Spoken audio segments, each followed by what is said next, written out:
Mega TV நேயர்களுக்கு அன்பு வணக்கம். மகளிர் நலம், பெண்களுக்கான பல பிரச்சனைகளை பற்றி பார்த்துட்ருக்கோம். இன்று உலக ஐவிஎஃப் தினம், அதாவது ஐவிஎஃப் டே, இன்டர்நேஷ்னல் ஐவிஎஃப் டே. ஐவிஎஃப்னா உங்களுக்கு எல்லாருக்கும் தெரியும், இன் விட்ரோ ஃபெர்டிலைசேஷன், அதாவது செயற்கை கருத்தரிப்பு முறை. இந்த முறையை செலிப்ரேட் பண்ணுவதற்கான ஒரு நாள். ஒவ்வொரு வருடமும் ஜூலை 25 1978 இந்த நாளை உலக ஐவிஎஃப் டேயாக செலிப்ரேட் பண்ணுறோம். ஏன் இந்த உலக ஐவிஎஃப் டே? இந்த நாளில் எந்த ஒரு நாளை நம்ம செலிப்ரேட் பண்ணாலும் அதற்கு ஒரு முக்கியத்துவம் உண்டு.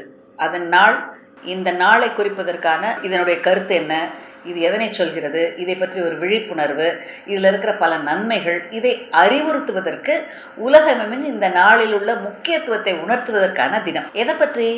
இன்றைக்கும் குழந்தையின்மை என்பது குறையே அல்ல, மலடி என்ற வார்த்தையே ஒரு பெண்ணின் டிக்ஷனரியில் கிடையாது என்ற நிலை மாற்றத்துக்கான முதல் மாற்றம் இந்த முதல் ஐவிஎஃப் பேபியோட பிறந்த தினம். 1978 ஜூலை 25 லூயிஸ் பிரவுன் ஃபர்ஸ்ட் ஐவிஎஃப் பேபியாக யுனைடெட் கிங்டமில் லண்டனில் பிறந்தது. இந்த நாளை ஒரு பெண்ணின் வாழ்க்கையில், குறிப்பாக குழந்தையின்மை பாதிக்கப்பட்ட தம்பதியினருக்கு ஒரு பெரிய ஒரு வரப்பிரசாதமாக அமைந்த நாள். குழந்தையின்மை என்பது குறையே அல்ல, உங்கள் வீட்டில் ஒரு தேவதை பிறப்பாள் எங்கே தான் எங்களோட ஆகாஷோடைய தாரக மந்திரம். இதனை வரையறுத்தும் வகமாக முதல்ல 1978 இந்த நாளில் அந்த லூயிஸ் பிரவுனுடைய பிறப்பு இதனுடைய துவக்கமாக இருந்தது தான்.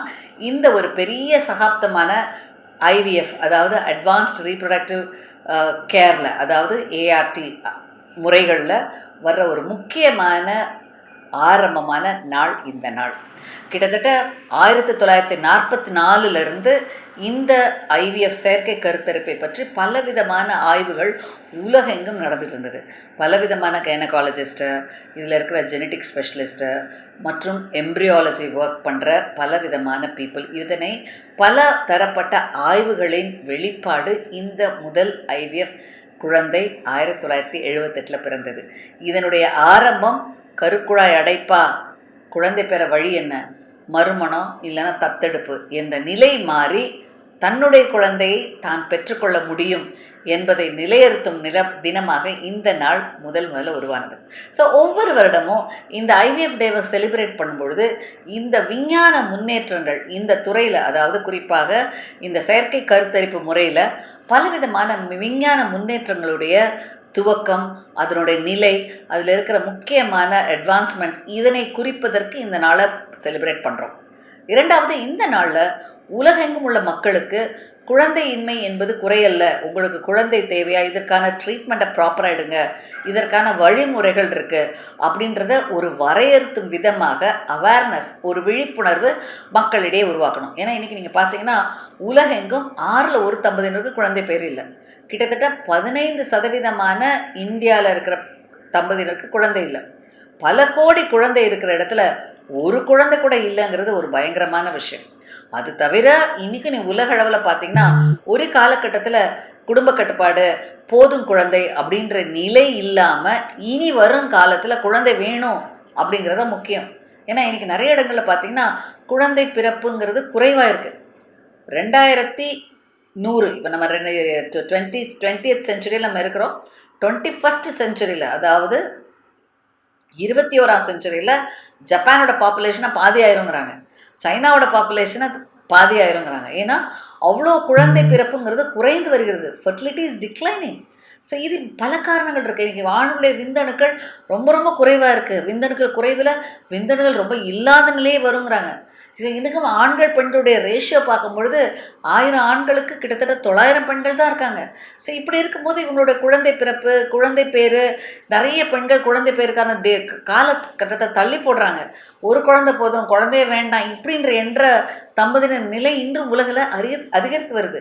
ஸோ இப்படிப்பட்ட நிலையில் குழந்தை பேருங்கிறது ஒரு பெரிய ஒரு நிகழ்வாக மாறுகிற காலத்தில், அந்த காலத்தில் ஒரு குழந்தையாவது வேணும் அப்படின்ற தம்பதியினருக்கு இந்த வழிமுறை ஒரு முக்கியமான வரப்பிரசாதம். இன்றும் வளரும் நாடுகளான நம்ம நாட்டில் 6ல் 1 தம்பதியினர் குழந்தை இல்லைன்னா அது எவ்வளோ கஷ்டமான விஷயம். இந்த குழந்தை பேருங்கிறது எல்லாருக்கும் தெரியும், ஒரு இயற்கையாக நடக்கிற விஷயம். இந்த இயற்கையாக நடக்கிற விஷயம் நடக்கலைங்கும் போது அந்த பெண் எதிர்நோக்கிற மனதளவில் உள்ள பிரச்சனை, சமூக ரீதியான பிரச்சனை, குடும்பங்களில் ஏற்படுற பிரச்சனை, இதெல்லாம் அளவிட முடியாத பிரச்சனை. அவங்க வாழ்க்கையில் எல்லாத்தையும் அடைஞ்சிருப்பாங்க. அப்போ அந்த பெண் சொல்லுவாங்க, எனக்கு என்கிட்ட வர பேஷண்ட் சொல்லுவாங்க, டாக்டர் எங்கள் வாழ்க்கையில் வந்து எல்லாத்தையும் நான் அச்சீவ் பண்ணிட்டேன், என் கேரியரில் நான் டாப்பு, என்னோடய ஒர்க்கில் நான் டாப்பு, என்னோடய அச்சீவ்மெண்ட்டில் டாப். ஆனால் ஒரு குழந்தை இல்லைங்கிறது எனக்கு எவ்வளோ பெரிய ஒரு ஏமாற்றத்தை கொடுக்குறது, எவ்வளோ பெரிய சமுதாய ரீதியான என்னை பற்றி ஒரு பெரிய தாழ்வு மனப்பான்மை கொடுக்குது. என்னுடைய வாழ்க்கையில் எதற்கெல்லாம் பெற்றேன், ஆனால் சாதாரணமாக கிடைக்கிற இந்த விஷயம் கிடைக்கலங்கிறத அக்செப்ட் பண்ணிக்கிறதுல எனக்கு எவ்வளோ வருத்தம் இருக்குது. இந்த மாதிரியான நிலை உள்ள பெண்களுக்கு இன்று இருக்கிற ஒரு முக்கியமான வரப்பிரசாதங்கிறது இந்த செயற்கை கருத்தரிப்பு. ஸோ இதனை வலியுறுத்தும் தினம்தான் இந்த நாள். ஸோ இந்த நாளில் கிட்டத்தட்ட 1950 உருவான இதனுடைய ரிசர்ச், இதோட ஹிஸ்ட்ரி பார்த்தீங்கன்னா, பேட்ரிக் எட்வர்ட் அண்ட் ராபர்ட் ஸ்டெப்டோ இவங்க 2 பேரும் ஒரு கைனகாலஜிஸ்ட், ஒருத்தர் வந்து ஜெனட்டிக் ஸ்பெஷலிஸ்ட், அதாவது எம்ப்ரியாலஜி ஒர்க் பண்ணுற. அவர் வந்து எக்ஸை எடுத்து எக்கோட கருமுட்டைகளோட ஃபர்டிலைசேஷன் எப்படி அப்படின்னு ஆய்வு பண்ணுற ஒரு பயாலஜிஸ்ட், ஒரு எம்ப்ரியாலஜிஸ்ட். அதோடு சேர்த்து ஒரு நர்ஸ் மரியம். இவங்க 3 பேரும் சேர்ந்து கிட்டத்தட்ட 1955 60ஆம் ஆண்டுலலாம் ரொம்ப நிறைய. இதில் வந்து இந்த கைனகாலஜிஸ்ட் வந்து பெரிய லேப்ரோஸ்கோபி சர்ஜன். அவர் லேப்ரோஸ்கோப்பில் முட்டைகள் எடுக்கிறது, ஓவரியில் பார்க்குறது, இந்த மாதிரியான பல விதமான லேப்ரோஸ்கோப்பில் ஒரு பெரிய புக், அவரோட புக்கே வந்து லேப்ரோஸ்கோபிக் பைபிள்னு சொல்கிற அளவுக்கு நிறைய எழுதியிருக்கிற கைனகாலஜிஸ்ட். இன்னொருத்தர் வந்து எம்ப்ரியாலஜிஸ்ட். இவங்க 2 பேரும், இந்த நர்ஸ், இவங்க 3 பேரும் கிட்டத்தட்ட 1960 15-20 வருடம் இதை பற்றி தொடர்ந்து ஒரு ரிசர்ச் பண்ணி பல ஆய்வுகளின் முடிவு தான் இந்த 1978 பிறந்த லூயிஸ் ப்ரவுன். ஸோ இந்த லூயிஸ் ப்ரவுனுக்கு பார்த்தீங்கன்னா இவங்களுக்கு வந்து கிட்டத்தட்ட 100 முறை ட்ரான்ஸ்ஃபர் பண்ணாங்க, 100 பேரை ட்ரான்ஸ்ஃபர் பண்ணாங்களாம். இன்றைக்கி நம்ம நாட்டில் 2 ட்ரான்ஸ்ஃபரில் குழந்தை வரலைன்னா அந்த பெண்ணும் ஆணும் ரொம்ப பெரிய துக்கத்துக்கு உள்ளாராங்க. ஆனால் ஆரம்ப காலத்தில் இந்த பெண்ணுக்கு கிட்டத்தட்ட 104 தடவை ட்ரான்ஸ்ஃபர் பண்ணி 105வது தடவை ட்ரான்ஸ்ஃபர் பண்ண குழந்தை தான் இந்த லூயிஸ் ப்ரவுன். ஸோ அவங்க அம்மாவுக்கு வந்து இதில் ஒரு ப்ரெக்னென்சி, ஃபஸ்ட்டு ப்ரெக்னென்சி வந்ததே ஃபெலோப்பியன் டியூப்பில் எக்டாபிக் ப்ரெக்னன்சி. அடுத்து வந்த குழந்தை தான் இந்த குழந்தை. ஸோ இந்த வகையான பல முன்னேற்றங்கள், பல மாற்றங்கள், பல ரிசர்ச் உருவான முறை தான் இந்த செயற்கை கருத்தரிப்பில் உருவான தினம். ஸோ இந்த நாளில் உலகெங்கும் இதனுடைய நவீன சிகிச்சை முறைகளில் இன்றைக்கி வந்து 3 பேரண்டிங், ஒரு ஒரு ஒரு செல், அதாவது அந்த முட்டை வந்து வயதான முட்டையாக இருந்தால் கூட அதனுடைய டிஎன்ஏவை, நியூக்ளியஸை எடுத்து ஒரு வயது குறைவான செல்லை எடுத்து அந்த செல்லில் இந்த நியூக்ளியஸை போடுவாங்க. ஏன்னா நியூக்ளியஸில் நம்மளோட டிஎன்ஏ இருக்குது. டிஎன்ஏ தான் நம்மளோட ஜெனட்டிக். இன்றைக்கி நம்மளுடைய எல்லா விதமான கேரக்டர்ஸ், எல்லா விதமான நம்மளுடைய ஒருத்தருடைய தன்மை, ஒருத்தருடைய எல்லா விதமான அடிப்படையான குணாதிசயங்கள், அவங்களுடைய எல்லா விஷயங்களும் அந்த ஜீனில் தான் இருக்குது. அந்த ஜீன் எங்கே இருக்குது? ஒரு கருவின் நியூக்ளியஸில் தான் இருக்குது. அந்த நியூக்ளியஸை மட்டும் எடுத்து வயதான முட்டைக்கு வந்து அதனுடைய எனர்ஜி இருக்காது, அது வயதான முட்டையாயிரும். ஸோ அந்த வயதான முட்டைக்கு பதிலாக அந்த ஒரு இள வயது பெண்ணின் சைட்டோபிளாசம், அந்த சைட்டோபிளாசம் தான் மைட்டோகாண்ட்ரியா, அதனுடைய செயல்பாடு ஃபங்க்ஷன் ஆகிற நல்ல அதனுடைய மெட்டபாலிசம், அதனுடைய எனர்ஜி கொடுக்குற சிஸ்டம் இருக்குது. ஸோ இது யங்காக இருக்கிற ஒரு செல் எடுத்து அந்த செல்லில் உள்ள நியூக்ளியஸை எடுத்துகிட்டு இந்த வயதான பெண்ணினுடைய நியூக்ளியஸ் அதில் செலுத்தி அதனை ஒரு ஸ்பெர்ம் மூலமாக கருத்தரிக்கிற முறை, இதுதான் 3 பேரண்டிங் சொல்லுவாங்க. எக்கோட சைட்டோபிளாசம் ஒருத்தட்ட, நியூக்ளியஸ் ஒருத்தட்ட, ஸ்பெர்ம் ஒருத்தரோட, இந்த 3 சேர்ந்து உருவாகிற கரு தான் 3 பேரண்டிங் டெக்னிக். இதன் மூலமாக வயதான பெண்களும் தங்களுடைய ஜெனட்டிக் குழந்தை பேர் பெறுவதற்கான வழிமுறை. ஏன்னா இன்றைக்கி நமக்கு வயதான பெண்களுக்கு இருக்கிற வழிமுறைகள்னால் கருமுட்டைகள் தானம், ஒருவேளை ஓவேரியன் ரெஜுவினேஷனில் கொஞ்சம் இம்ப்ரூவ்மெண்ட் வரலாம். ஆனாலும் ஒரு வயதான ஒரு பெண்ணால் தன்னுடைய ஜெனட்டிக் குழந்தை பேர் பெறுவதற்கான வாய்ப்புகள் குறைவு. ஸோ தற்காலத்தில் இருக்கிற இந்த 3 பேரண்டிங் டெக்னிக் இன்றும் இது ஆய்வின் நிலையில் இருக்குது. இன்னும் இது வந்து ஒரு எத்திக்கல் விஷயங்கள், பலவிதமான ஒரு எத்திக்கல் முறைகள்னால இது இன்னும் வெளிவரல. இவை அனைத்தும் வந்தால் வயதான பெண்கள் கூட தங்களுடைய குழந்தையை பெற முடியும். இதுதான் இன்றைக்குள்ள நவீன சிகிச்சை முறைகளில் நிறைய அட்வான்ஸ்மெண்ட் இருக்குது. நிறைய ஆர்டிஃபிஷியல் இன்டெலிஜென்ஸில் எம்ப்ரியோ செலெக்ஷன், எம்ப்ரியோஸ்கோப் செலெக்ஷன், எம்ப்ரியோவோட ரிஃபைன்மெண்ட், இதில் நிறைய இம்ப்ரூவ்மெண்ட் வந்திருக்கு. இந்த வகையில் ஐவிஎஃப் முறைகளுக்கான அட்வான்ஸ்மெண்ட்டை இந்த நாளில் முக்கியமாக இதை பற்றி பலவிதமான நிகழ்வுகளை நிறுத்துகிறோம். 2வது, இந்த துறையில் சிறப்பாக சேவை செய்கிறவங்கள பாராட்டுறோம் இந்த நாளில். 3வது, இந்த ஐவிஎஃப் செயற்கை கருத்தரிப்பு முறையை பற்றி தெளிவான விளக்கம் மக்களுக்கு கொடுக்குறோம். அவேர்னஸ் இது ரொம்ப முக்கியம். ஏன்னா நிறைய பேர் நினைக்கிறாங்க குழந்தைமைனா நிறைய பேரால் அக்செப்ட் பண்ணிக்க முடியல. எனக்கு குழந்தை இல்லைன்றது சொன்னதே ரொம்ப வருத்தமாக கருதுவாங்க, பெரிய ஒரு இழப்பாக கருதுகிறாங்க, பெரிய ஒரு குறையாக குற்றமாக ஒரு பெரிய தன்னுடைய நம்முடைய பாவம் நினச்சி மனதளவில் கஷ்டப்படுற பெண்கள் தம்பதியினர் எண்ணிக்கை அதிகம். ஸோ இவர்களுக்கு இருக்கிற முக்கியமான உண்மையான சந்தோஷம் கொடுக்குற நிகழ்வு இன்று குழந்தை பேறு அனைவருக்கும் சாத்தியம். இதனை வலியுறுத்தும் அறிவுரைகளும் அவேர்னஸும் அவங்க எஜுகேட்டிவ் விஷயங்களும் இந்த நாளில் நம்ம செய்கிறோம். இதுதான் இந்த நாளின் சிறப்பு. இந்த நாளில் ஒரு குழந்தையின்மைங்கிறத எப்போ சொல்கிறோம்? தம்பதியினர் 1 வருட காலம் தொடர்ந்து ட்ரை பண்ணி குழந்தை பேர் பெறாதவங்க தான் குழந்தையின்மை பாதிக்கப்பட்டவங்க. ஸோ 1 வருடத்தில் 84 முதல் 86% தம்பதியினர் குழந்தை பேர் பெற்றுவாங்க. 1.5 வருஷத்தில் கிட்டத்தட்ட 92% குழந்தை பேர் பெறுவாங்க. 2.5 வருடத்தில் 93% குழந்தை பேர் பெறுவாங்க. ஸோ மிச்சம் இருக்கிற ஒரு 7லேருந்து 10% மட்டும்தான் குழந்தையின்மைக்கான காரணங்கள் என்ன, சிகிச்சை முறைகள் என்ன அப்படின்றத பார்க்கணும். மற்ற 2 வருடத்துக்குள்ள கன்சீவ் ஆகிறவங்க எல்லாருமே நார்மல் தான். ஆனால் வயது கூடின தம்பதியினர் மற்றும் குறைபாடுகள் ஏதாவது இருக்குது. உதாரணத்துக்கு ஓவரில் ஏதோ சர்ஜரி பண்ணியிருக்கலாம், கருக்குழாயில் ஏதோ ப்ராப்ளம் ஆகி டியூப் இல்லாமல் இருக்கலாம், இல்லை ஆண்களுக்கான விந்தணுக்கள் குறைபாடு இருக்கலாம். இந்த மாதிரியான பெண்கள் ஆண்கள் இருவருக்கும் இந்த நவீன சிகிச்சை முறைங்கிறது ஒரு பெரிய வரப்பிரசாதம். ஸோ இந்த ஐவிஎஃப் டேயில் குழந்தையின்மைக்கான சிறப்பு சிகிச்சை என்பது வரவேற்கத்தக்க விஷயம். இது ஒரு குறை அல்ல. உங்கள் வீட்டில் குழந்தை பேர் பெற முடியும், உங்களோட ஜெனட்டிக் குழந்தையாகவே பெற்றுக்கொள்ள முடியும்.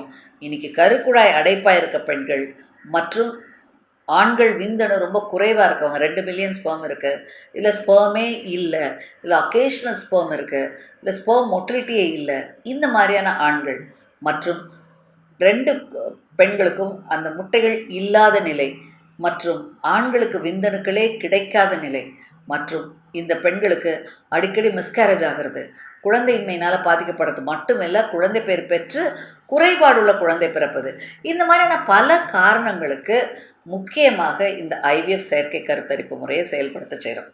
ஸோ இந்த நவீன சிகிச்சை முறையில் இன்று இருக்கிற advancement is really very great. ஒரு காலத்தில் எங்களோட கைனக்கில் ஒரு பகுதியாக இருந்த ஒன்று இன்று ஒரு துறையான அளவுக்கு வளர்ந்துருக்கு. அவ்வளோ முன்னேற்றங்கள் இந்த குழந்தையின்மை சிறப்பு சிகிச்சை முறையில் இருக்கிறது. ஸோ இதை கவனித்து கொண்டிருக்கிற நேயர்கள் மற்றும் பாதிக்கப்பட்ட தம்பதியினர் தெரிந்து கொள்ள வேண்டிய விஷயம், குழந்தையின்மை என்பது குறையே அல்ல. செயற்கை கருத்தரிப்பு முறைகளில் குழாய் அடைப்பானவங்க, ஸ்பெர்ம் கவுண்ட் குறைவுள்ளவங்க, ஸ்பெர்மே இல்லாதவங்க கூட குழந்தை பேர் பெற முடியும். இதனை தெளிவாக தெரிந்து கொள்ளுங்கள். தேவையில்லாமல் உங்கள் ட்ரீட்மெண்ட்டை டிலே பண்ணாதீங்க. ஏன்னா நிறைய பேரால் அக்செப்ட் பண்ணிக்கிறது கஷ்டம். ஐயோ ட்ரீட்மெண்ட் ப்ராப்ளமா, எனக்கு குழந்தை வராதா அப்படிங்கிற ஏற்றுக்கொள்ளுகிற பக்குவமே குறைவாக இருக்குது. இதை போய் டாக்டர்கிட்ட கேட்பதற்கு கூட நிறைய பேர் தயங்குறாங்க. ஏன்னா அவ்வளோ மன அழுத்தம், மன அக்செப்டன்ஸ் அவங்களுக்கு கஷ்டமாக இருக்குது. ஆனால் நீங்கள் தெரிந்து கொள்ள வேண்டிய விஷயம், குழந்தையின்மைக்கு ட்ரீட்மெண்ட் இருக்குது. காலத்தோட வயது அதிகமாவதற்கு முன்பு ட்ரீட்மெண்ட் சென்றீங்கன்னா அழகான குழந்தை பேர் பெற வழிமுறை இருக்கிறது. பலரும் தெரிய வேண்டிய விஷயம், இன்றும் குழந்தையின்மைக்கான காரணங்கள் வரும்னு லேட் பண்ணாதீங்க. நிறைய தம்பதியினர் 10 வருஷம் 5 வருஷம் கழித்து வரும்போதெல்லாம் வந்துடும் நினச்சோம் டாக்டர், நேச்சுரலாக நிற்கும்னு நினச்சோம் டாக்டர். 2 வருடம் மேலே உங்களுக்கு நிற்கலைன்னா கண்டிப்பாக டாக்டரை பாருங்கள். வயது கூட கூட வாய்ப்புகள் குறைவு. ஸோ வயதாகி லேட்டாக மேரேஜ் பண்ணுறவங்க சீக்கிரமாக டாக்டரை பார்த்துருங்க. தேவையில்லாத மன அழுத்தம், தேவையில்லாத போஸ்ட்போன்மெண்ட் இந்த ட்ரீட்மெண்ட்டுக்கு செலுத்தாதீங்க. கண்டிப்பாக குழந்தை பேர் பெற நவீன முறைகளால் முடியும். இதனை கருத்தில் கொள்ளுங்கள்.